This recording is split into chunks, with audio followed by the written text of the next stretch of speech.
Ici, presque rien n'a changé depuis le 19e siècle. Une campagne magnifique en plein centre de l'Angleterre. Ces paysages ont inspiré le livre d'Emily Brontë, Les Hauts de Hurlevent, un chef-d'œuvre connu dans le monde entier. Aujourd'hui, une compagnie privée voudrait installer dans ses champs des éoliennes de plus de 100 mètres de haut. Cette femme, Anthea Orchard, habitante du village voisin, est partie en guerre contre ce projet. C'est horrible, il n'y a pas d'autre mot. Les paysages ici sont si beaux. Il n'y a aucune structure verticale, aucun pylône à l'horizon.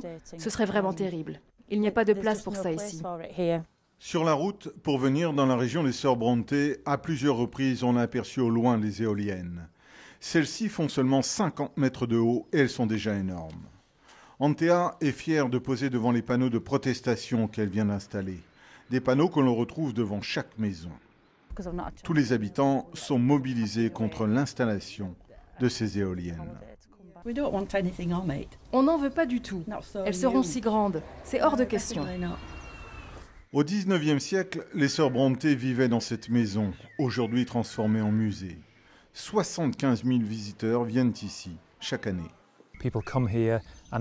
Les gens viennent pour admirer les paysages qu'ont connus les Sœurs Brontë. Et malheureusement, ce projet d'éolienne risque de tout détruire. La décision finale d'implantation des éoliennes dépend maintenant du conseil municipal de la ville voisine de Bradford. Il devrait se prononcer dans les mois qui viennent. En tout cas, les habitants sont bien déterminés à tout faire pour que les paysages ne soient en aucun cas défigurés et qu'ils demeurent exactement comme à l'époque où Emily Brontë écrivit son livre en 1847.